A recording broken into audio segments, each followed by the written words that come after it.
I think that we have gotten the thumbs up yet again, you know what I'm saying, for us to kind of get the ball rolling here at CCX Create. Man, that's one of the things I really love about this show, man, is that it's just so raw and so uncut. And even when we have these minor setbacks or whatever the case may be, you know, the CCX Create just kind of keeps us right, and we just kind of keep rolling. Yes, sir. It's just it's enjoyable. Sometimes we have things that happen that's just kind of out of our control, but that's just life. How they say, life be life, and right. That's right. That's right. Well, man, again, it's another fabulous show of Let's Talk About It, where we are here each and every Wednesday. Although that we were not in the building last week, we had some scheduling conflicts where we were not able to kind of get into the studio. But nevertheless, we are here. There were some things that that occurred last week that I definitely wanted to kind of talk about today. Last week, but we're going to kind of talk about that today for sure. And one of those major topics is domestic violence. I really kind of want to dive in some of that as I have been talking to quite a few community members have been victims of domestic violence. I know that my family, has been impacted, by domestic violence and things of that nature. But before we kind of get into that, man, we got to go through these housekeeping rules and that famous backpack. But even before we go there, this weather, is doing a little bit of bipolarism. You know, 100 degrees yesterday, and now today we feel like we need to put on parka coats. Yeah. I just don't know what's going on, but nevertheless, we're gonna get through it. Tomorrow it'll be a little bit nicer, and I think kind of when we get back towards the weekend, it's gonna be back up into the high 80s, low 90s, something around there. But with that being said, man, we gotta mention those wonderful Minnesota Lynx at 20-4, Hmm. best record in the WNBA. They took care of business today, beating the second best team in the WNBA. Those four losses that they took, they were quite interesting. Quite interesting. Uh, the 20-4 record just does not almost seem to do them justice. They really seem to be clicking on all cylinders. I really, think, feel, and believe that they can bring home that championship this year, and I'm really rooting for 'em, man. We got to talk about the Minnesota Vikings. Preseason coming up. Hmm. August 9th, 3 p.m. first game here at home as far as preseason game. So I'm really, really kind of looking forward, to seeing what these Minnesota Vikings are going to do. I think they picked up a lot of good players. They did a lot of moving around and things of that nature. I still reserve, what we're going to be looking like from the quarterback standpoint. I'm hoping that he's able to kind of read those defenses, get that ball out of his hands, Hmm. and be able to use those fresh young legs, when necessary, and not be attempting to make any unnecessary throws, trying to throw between two defenders and all these other, things that some rookies tend to do, especially when they got a lot of pressure upon their shoulders, So I know he has to be feeling some of that. Hmm. So I'm hoping that my beloved Vikings can go and do some things this year. How far we're gonna go, that's kind of remain to be seen. I'm sure, Hmm. yeah, like any other year, I'm gonna get a little frustrated. Well, You hope is a wonderful thing. I mean, it's hope. But again, it's entertainment. So I'm really looking forward to the season, and I think that we definitely run into those Pittsburgh Steelers, I believe, once this year. Yes, You in know, Ireland. in Ireland. Yeah, and speaking of that, man, there's a lot of games, just in the NFL that's starting to be played, overseas like that. Yeah, the United States is trying to expose the other countries to the NFL, and the more there's a demand and need for it, the more they expand on it. So I think the Vikings are actually there back to back this year, playing Hey, 2 games. absolutely. So it's kind Yeah. of unique. Yeah, yeah. Well, we're always out there, looking for them, individuals that want to put on that purple and gold. You know what I'm saying? Come on, there's still time. Hmm. We still taking applications, man. There you go. You There you ready? go. No, we can't see that happening no time soon. Yeah. Well, as we're talking about Minnesota sports, man, with this new, sale, if you will, of the Minnesota Timberwolves, and Alex Rodriguez and Mark Lohr, Hmm. purchasing, the Timberwolves, and how they're, looking to bring Kevin Garnett, into onto the team.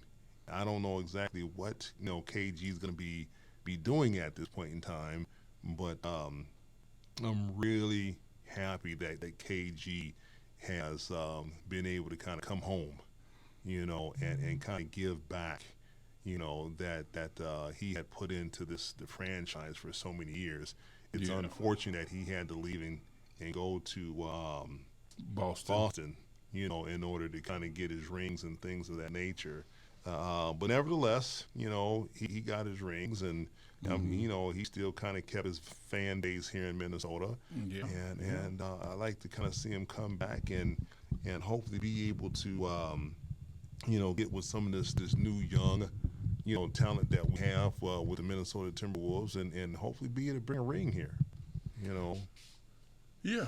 Yeah, I think KG has contributed a lot. It's been shocking to see the fact that it took so long to get KG back where we needed him to be, but hopefully he'll come in with some good ideas and some nice changes to really bring the organization back to a whole circle. They looked good this last year, fought pretty hard, kind of lost it in the end there, but there is some hope that they'll make it back to the playoffs again next year, and have an opportunity to get there. yes, absolutely, absolutely. Well, man, I really want to kind of just quickly talk about this real quick. That there was a water issue, Hmm. that kind of seemed to have stinted from the city of Golden Valley, Hmm. and there was some piece or part or device or something like that there that broke within their water system, and kind of water kind of got contaminated or was unusable without it kind of maybe being boiled or something like that there, and then it kind of spread out into a couple other different cities. Were also kind of impacted, by this water issue, and we hope that the city of Golden Valley and other cities, have been able to kind of get that under control, Hmm. because it's quite interesting, Hmm. when you take, something like water, kind of for granted, just to kind of turn it on, get you some drinking water, or whatever the case may be. But now all of a sudden, you can't use it, Yeah. or you have to Yeah. boil it in order for it to be, safe. But when you boil water, it's kind of evaporating, Oh you yeah. know. Oh yeah. So it's just quite interesting, and then again, how much do you really want to stick your, you know, stick your food in this water Well, I that, did like to notice, don't wash, don't brush teeth without boiling it, and you know what I mean. Who's taking a shower in some contaminated water? I don't know. yeah, again, things happen, but we hope that everyone is safe, and they are able to kind of get, this water issue under control, and put necessary things in place to kind of hope prevent that from happening again. But things get old, things break, and things happen. Oh yeah. But I'm glad that they were able to kind of catch that, extremely early, like they did, and kind of get on top of that. Hmm.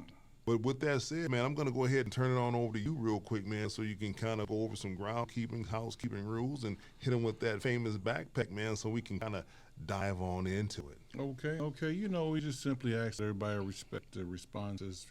No such thing as a bad question as long as you respectfully ask. And we just want you guys to know we're still here every week, every Wednesday from 5 to 6 ish.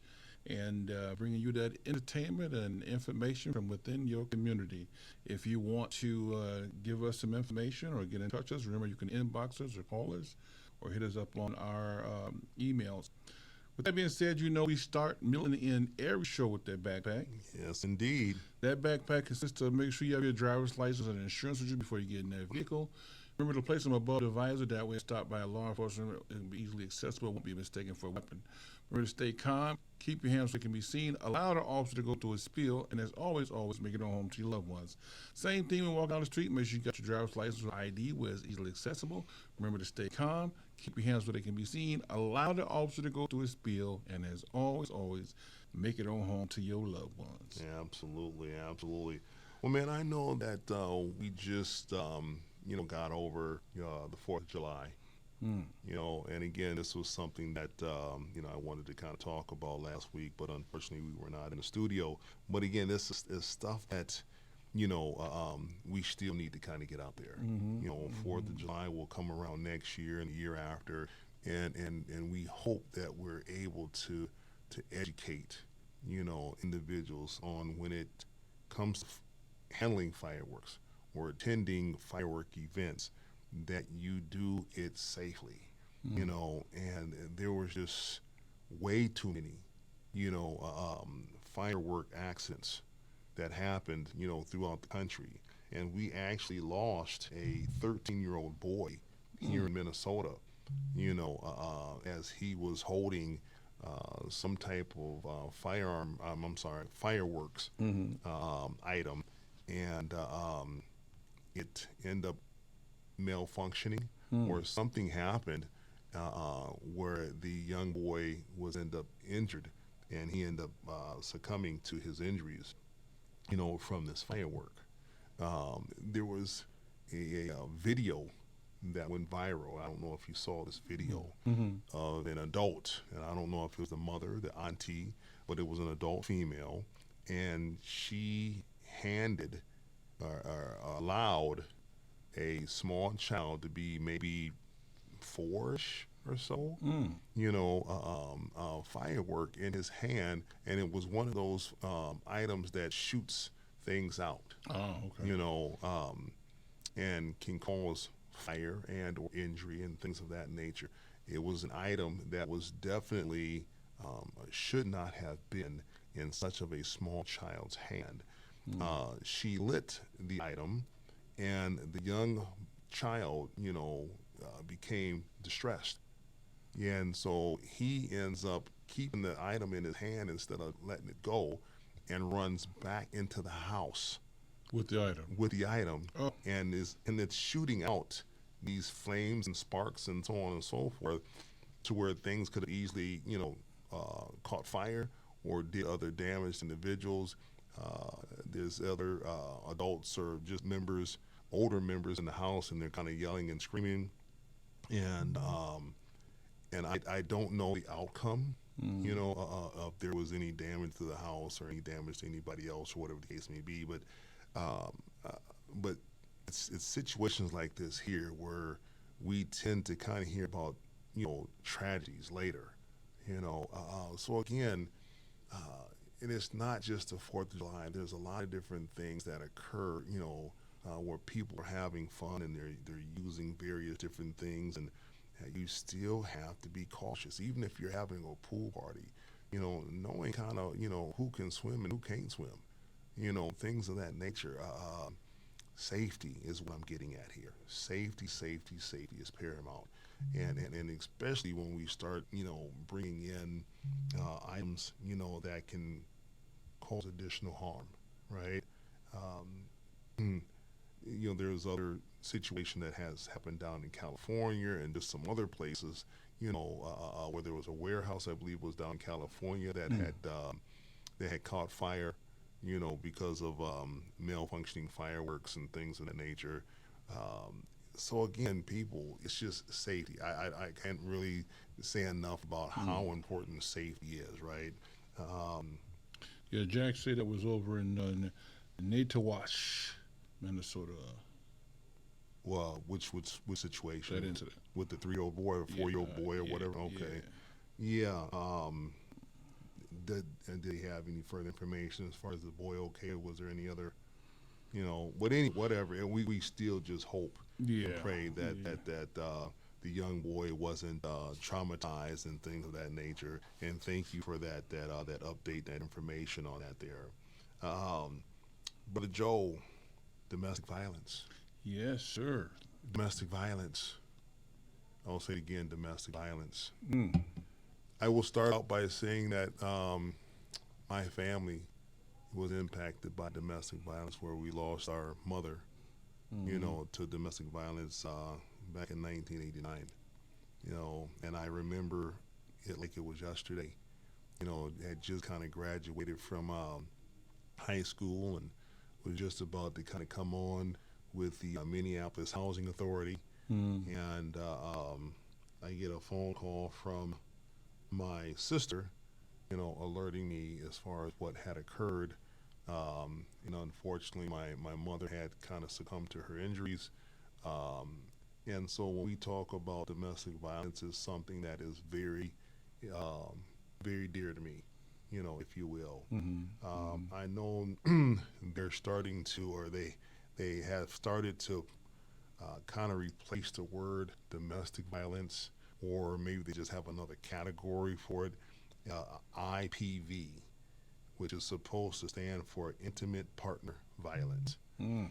And so when you talk about domestic violence kind of encompassed those that may have been married, in a relationship, roommates, things of that nature. It wasn't just individuals that was in some type of a marriage or just a relationship.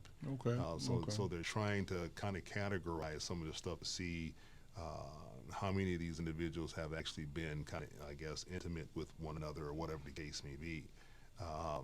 Which, when I kind of found that out, that made sense, but it's almost like, does it matter if you're Yeah. sleeping together or not? Right. Violence is violence, right? Yes. Yes.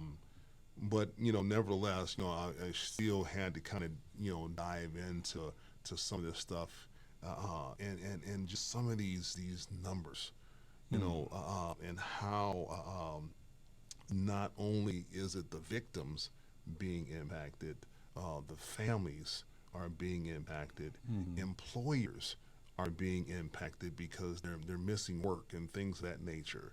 Mm. But they're saying that 1 in every 3 females will experience some form of domestic violence, Mm. in their lifetime.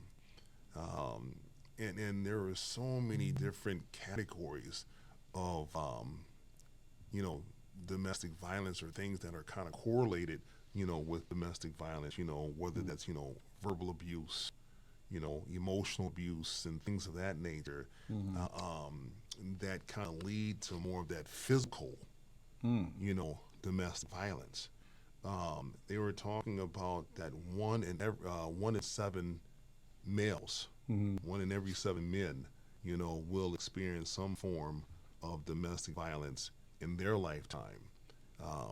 But yet, there was a lot of information on why and how men fail to express or share or go to the police, with this type of information. I'm sure that there's, they don't want to feel embarrassed or Yeah, I whatever the think case may be. the thing with male domestic violence is that a lot of men feel like they don't want to bring it forward. They don't talk about it. They feel like they're going to be looked upon as weak. But ironically enough, a lot of domestic violence happens with men, and then the men respond in turn with violence after being fed up at some point.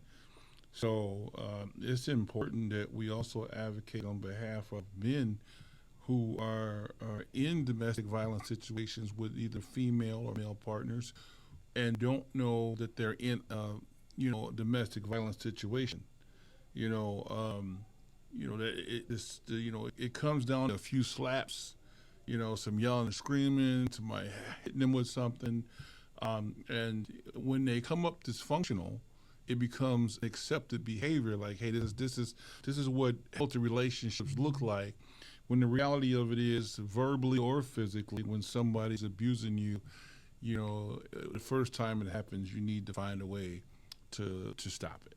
Right, right, right. One of the things is that,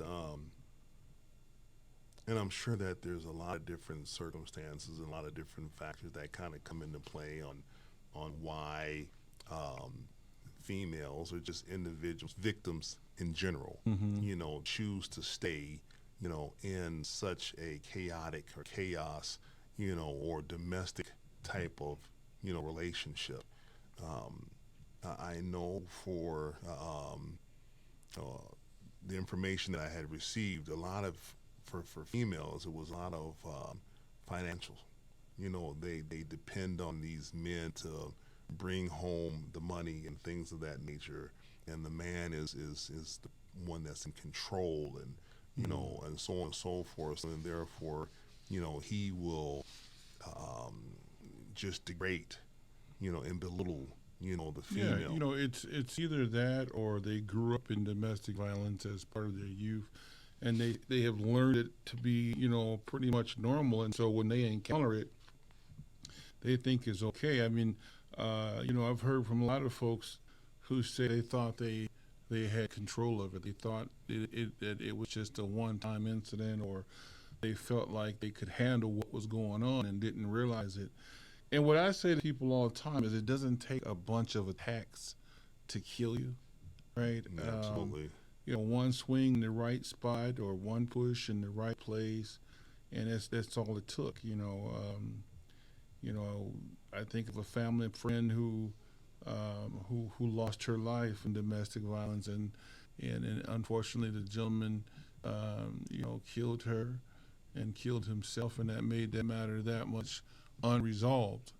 But when you look at these type of things and you talk to people about it, it always comes back to they love the individual, they had love for the individual, and they felt like they could fix it, Hmm. right? And they didn't see that if you're not careful, someone that you love will love you literally to death.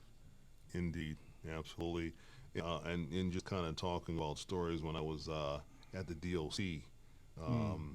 with Minnesota, um, there was a gentleman, who had got into a argument, Mm-hmm. with his girl, and he was a pretty big guy. Obviously spent some time in the gym and things of that nature. And according to his story, she was a much smaller and statured female, Mm-hmm. and he had just kind of, shoved her in her face to kind of get her away from him.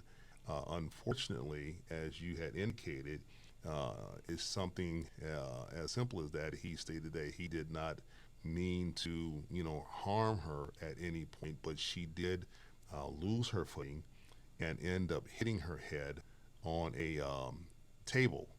And Mm-hmm. when she struck her head on the table, she ended up dying, and he ended up in prison, Mm-hmm. behind that there. Mm-hmm. So these things happen, Oh yeah. and we want to make sure that we are bringing um, this information to you. So if you find yourself or someone that you believe is in some type of domestic situation, there is a 1-800 domestic hotline, that you can call and receive the necessary assistance. Mm-hmm. There are various different shelters, things of that nature that are out here that you can kind of go to for help. And I know that it may seem as if it's you're in a helpless or hopeless, type of scenario or situation, but a lot of times it's not just the women that are being victimized. It's kids Mm-hmm. as well, Mm-hmm. that are seeing their mothers, being abused, Right. and assaulted, and they, are traumatized and things of that nature themselves. So please, please, do yourself a favor, do your kids a favor, and get out of these situations And I know before I talk about safety, um, and I know that it's a lot easier said than done in a lot of cases, right? You're looking at, timing and things of that nature. But again, lean on friends and family, someone that you trust, to kind of help guide you through some of these situations. Yeah, the big part of it is a lot of these guys or women that are abusers are usually people who've been formerly abused in some fashion themselves. And some of those telltale signs of those abusers are when people are demeaning you, looking to isolate you from family and friends, support systems, constantly harassing you about where you are, timelines, how long you've been gone, who were you with, not answering the phone in time, just general things like that are flags for possible situations where this person is a little more over the top than normal. And so that's the time to start looking for ways to get away. And of course, the embarrassing factor, right? They're embarrassed by the bruises or the black eyes and things of that nature. So it's important that you still tell people what's going on with you in the relationship, in these situations, try to help you get out of these situations. Now, like you said, they're not easy to get out of. Historically, people stick around, and try to fix these situations. They think that if I just do this, things are going to get better. But this is a major killer in our community. Absolutely. And so we need to make people aware of that because a lot of times this don't get talked about. It's taboo in communities of color and in these further out in the suburbs. Out in the urban areas where I worked in law enforcement, a lot of this stuff doesn't get reported at all. So we're talking about the statistics from those folks who finally found the courage to seek assistance from law enforcement or others, and it got reported. But beyond those, there are thousands of people daily who don't report the violence that they experience to anyone. Mm-hmm. Indeed. One of the things I found that was pretty interesting is that they were saying that every 24 minutes, just let that sink in for a second. Every 24 minutes, there's someone, within the U.S. that is experiencing or being a victim, of domestic violence, Wow. or now IPV, which is the intimate partner violence. Mm-hmm. But every 24 minutes, that's a minimum of two people an hour, and it's like one on deck. Yeah. It's like like you're playing some type of hard darn game. Mm-hmm. You got one up, one down, and another one on deck. Yep. Somebody's child is in harm's way. Absolutely. Constantly. Absolutely. And we definitely want to bring awareness, to this epidemic, that is truly impacting our country like nobody's business. And I know that we don't have all of the answers, to this particular topic. But we do want to make sure that we're bringing awareness to it. And there is a 1-800 number for domestic violence. Please look it up. Please Google it. Unfortunately, I do not have that in front of me, right now. Hopefully I can kind of get that before the end of the show. Jackson, help us out with that 1-800 number for domestic violence, brother.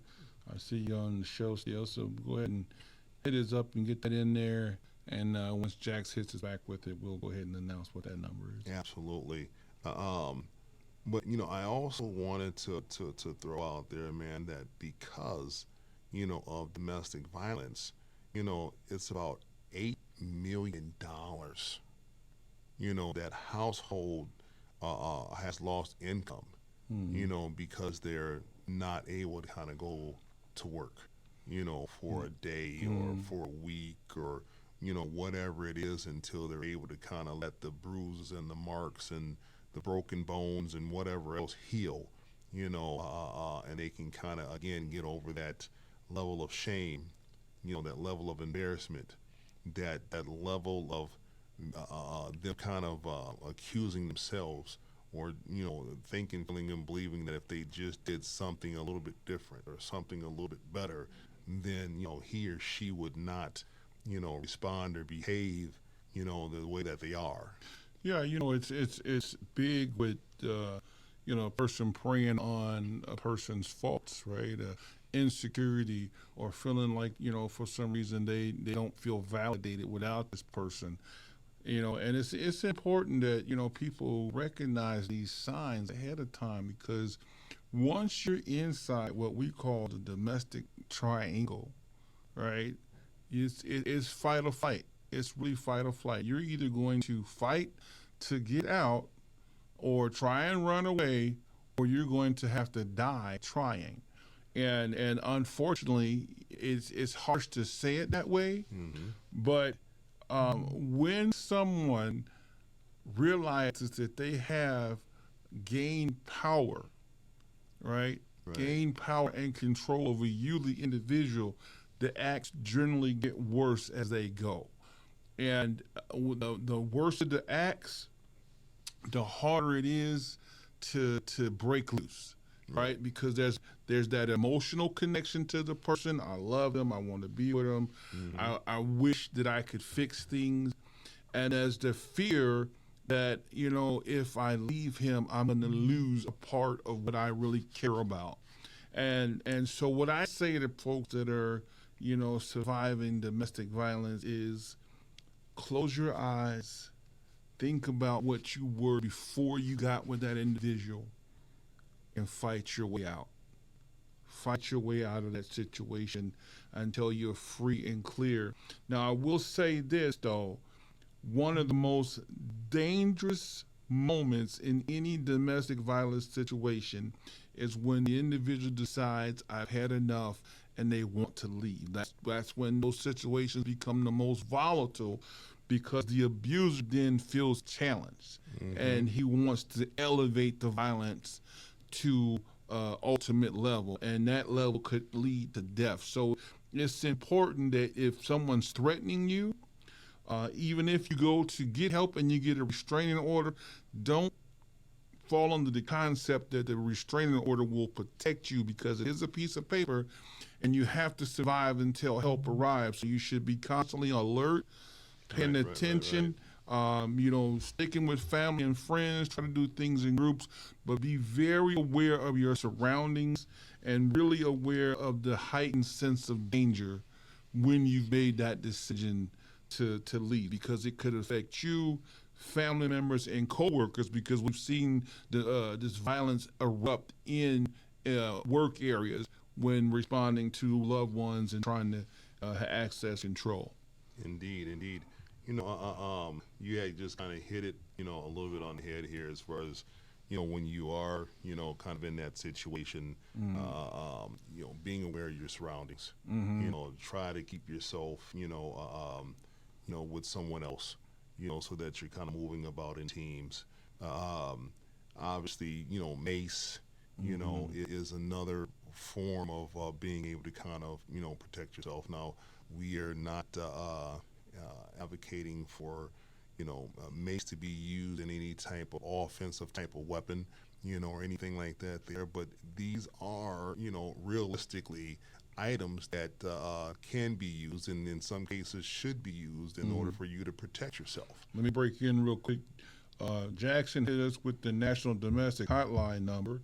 So if you are experiencing domestic violence, that number is 1-800-799-7233. Again, that's 1-800-799-7233 to get you some help.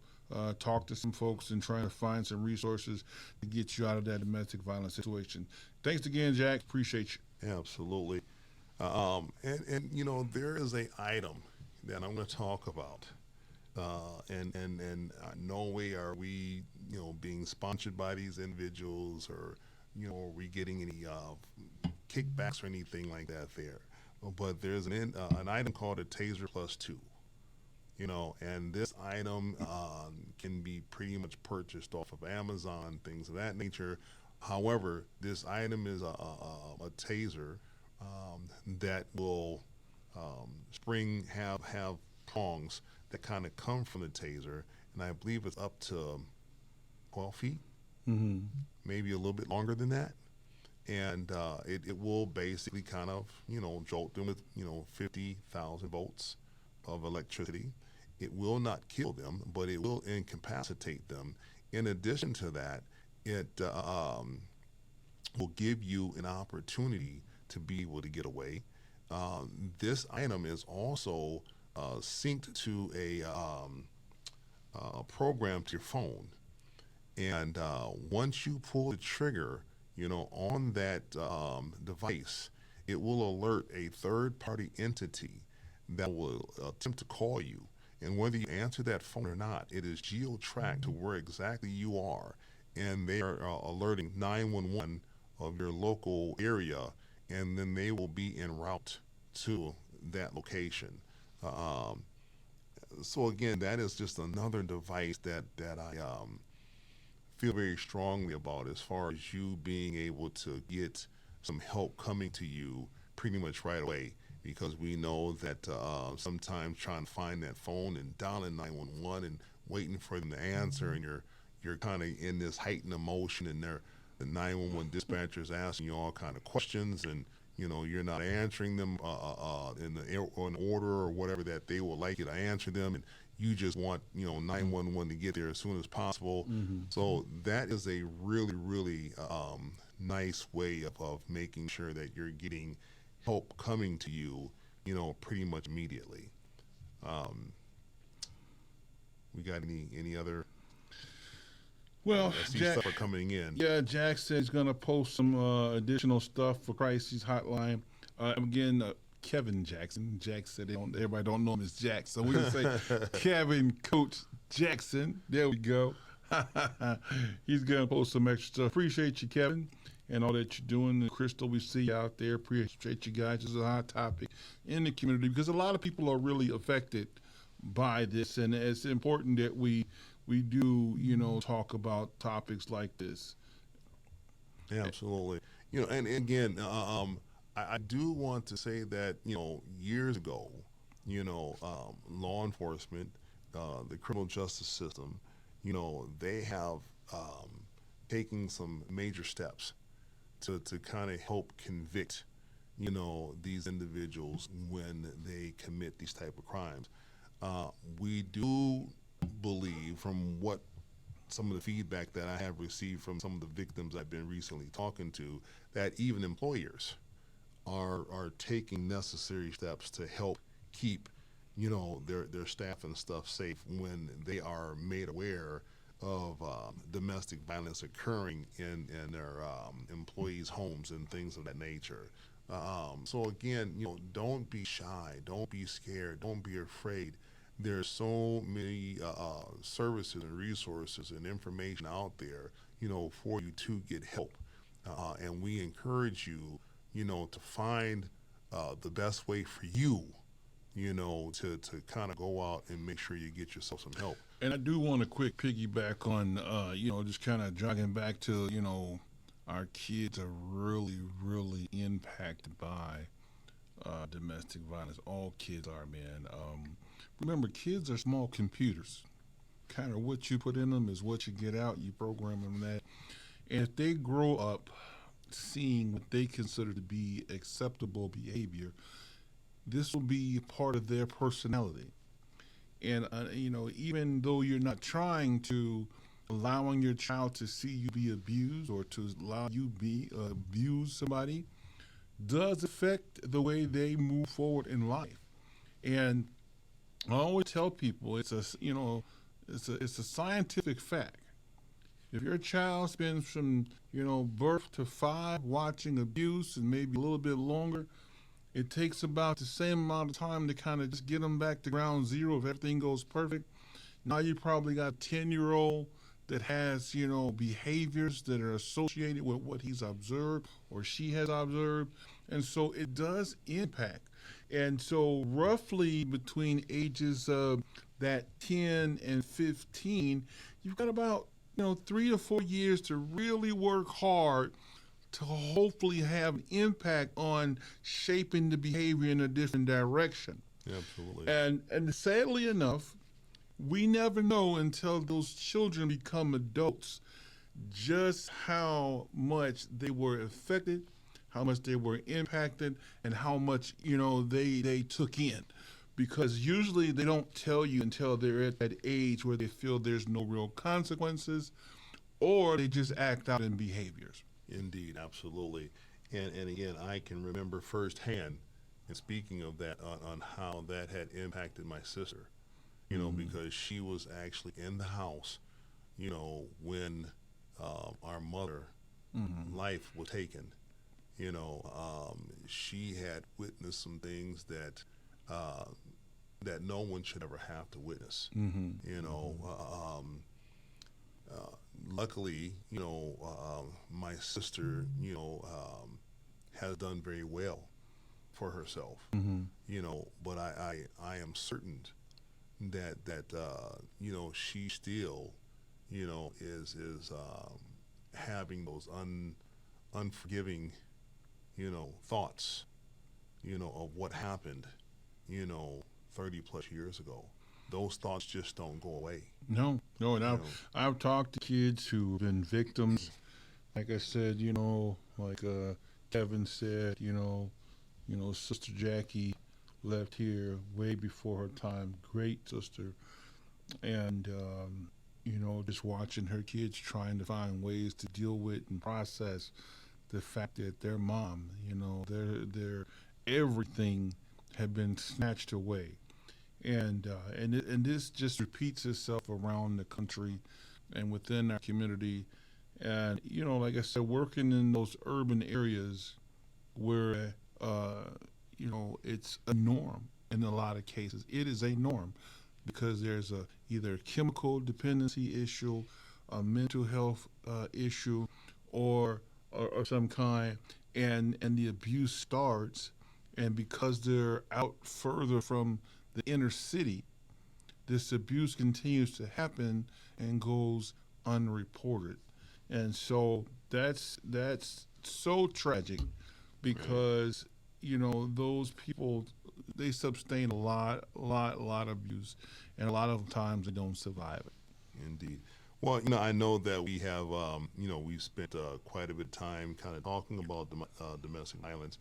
And we've kind of, it always seems to kind of shift or just gear towards, the female being the victim, and the male being the aggressor. We do want to acknowledge that there are male victims. Yes. And you too, need to receive help. There are signs and symptoms, very same or similar, I'm certain, that you will see from a female being the aggressor in a domestic situation, or what is now in the intimate partner violence. A lot of men feel like they can handle it. The slaps in the face, she's a girl, she can't handle me. But let me tell you, over the years, in my years as law enforcement and in civilian, I've seen men be shot in their sleeps and killed. I've seen men be stabbed with forks, screwdrivers, knives, you name it. Some of these young women who either have been abused or have mental health or chemical issues have been, aggressive. And so it is important and incumbent on our young men to be able to identify when they're being victimized. It's not about size, and that's what people are confused. I'm bigger than her. She can't do something to me. But, someone small can shoot you, someone smaller can stab you, someone smaller can kill you. So it's something to definitely be aware. And I always hit my slogan, which is, don't allow someone to love you to death. All right? Absolutely. Don't do that, because Indeed. it does happen each and every day. Indeed. And I want to say this here because we just kind of got individuals that has come in and kind of given us that light switch look, like they want to. It is that time. It's about that time, right? And we greatly appreciate CCX Create for allowing us to be in here each and every week, to bring you information like this here that impacts our community way too often and impacts our country way too often. But before we kind of get out of here, when you think, feel, or believe as a friend, as a loved one, that your sister or your mother or whomever, is going through, some domestic stuff but you don't really want to say too much because you're not trying to get in the business, right? Or you don't want your friend or your sister or whomever, the cousin, to be mad at you or whatever the case may be. I'm sorry, let them be mad. Yeah. Let them be mad. They trust me, they're gonna love you for it. In the end, when you do what you need to do as a friend and as a loved one to help bring them out of this domestic violence situation that they may be in. Don't just sit there and turn a blind eye, or just saying that it ain't me, or whatever the case may be. Help. Yes. We're stronger in numbers. Remember that. We're stronger in numbers. And I can guarantee you that all of these victims, both men and women, especially those that are still here, would have wanted some help much longer before it probably came. And for those that are no longer with us, we send out our condolences to them and their families and things of that nature. But please get some help. Yes. And Kevin wanted us to send out to the National Crises and Suicide and Crises Hotline number, and that number is 988 against 988. That is the National Suicide and Crisis Hotline number. Absolutely. Well, brother, we are down to the end of another fabulous show. This was a very interesting topic, to say the least. We will definitely be visiting this again sometime in the near future.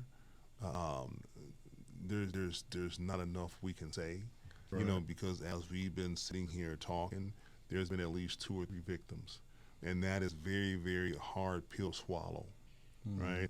But again, with that being said, brother, I am going to go ahead and turn it on over to you, so that therefore we can go ahead and close this out.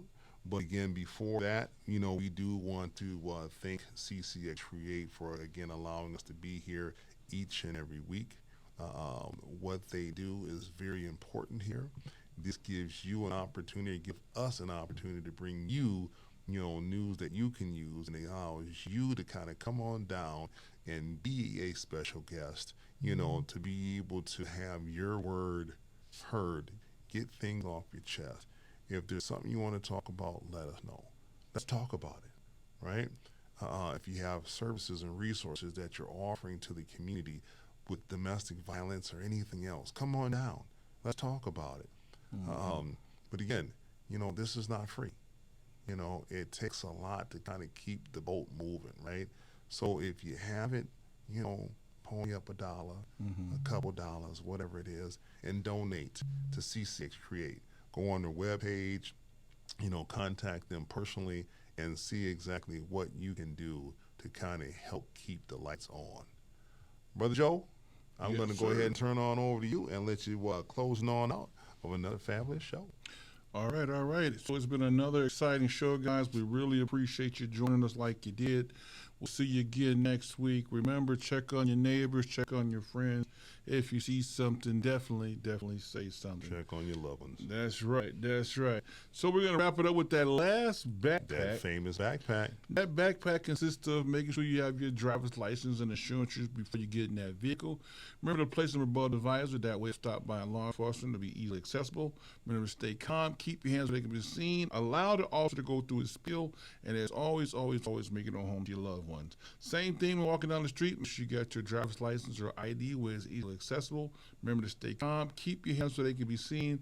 Allow the officer to go through his spiel. And as always, always make it on home to your loved ones. Thanks for joining us again, guys. We'll see you again next week. My name's Joe Beeks. And I'm Anthijuan Beeks. And we just talked about it. Peace.